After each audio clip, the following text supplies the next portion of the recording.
Azad beauty, আজ যদি তুমি সময় মতো না আসতে তাহলে ওই সন্ত্রাসীরা আমাকে তুলে নিয়ে আমার ভাইয়া সন্ত্রাস দমন আন্দোলনের পথে বাধার সৃষ্টি করত।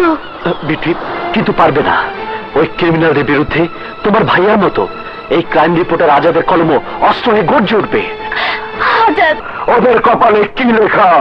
বিশেষ আদালতে ওদের বিচার হবে।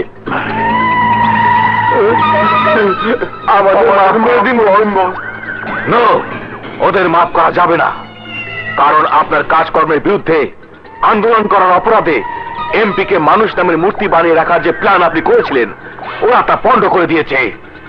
তাই ওদের মৃত্যুদণ্ডে দণ্ডিত করা হোক। কিন্তু আমি কমু মৃত্যুদণ্ড দিয়া নিজেকে জনবল শেষ করিয়া দিলে একদিন আমরাই জনবিহীন হইয়া পড়বো। তাই অগরে মাফ করিয়ে দেওয়াই উচিত। ঠিক আছে, তোমার কথা রাখলাম, কিন্তু আমি শিওর রায়হান কাল সকালে সন্ত্রাস বিরোধী মিছিল বাইর করব, আর আমি চাই তোরা ওর বিরুদ্ধে উল্টা মিছিল বাইর কইরা আমার মনের মাকসাদ পুরা কইরা দিবি। রায়হান ভাই এগিয়ে চলো, রায়হান ভাই এগিয়ে চলো, তোমার সাথে সন্ত্রাস দমন কমিটি লড়তে হলে লড়বো। স্লোগান থামো। এমপি পথ ছেড়ে দাঁড়া।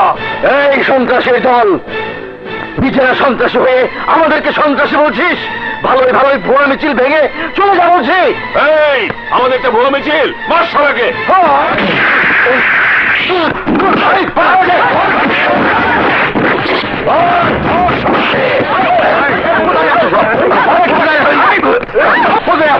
সারাকে আর শেষ করে দেবো।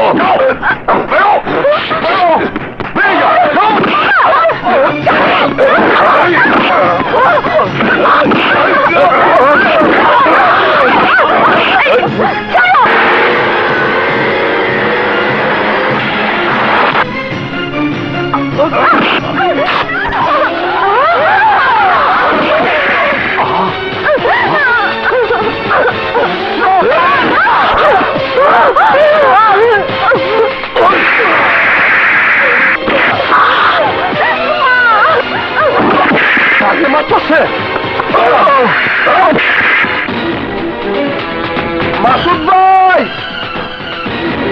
এক গুন্ডা শারীরে মারতেছে।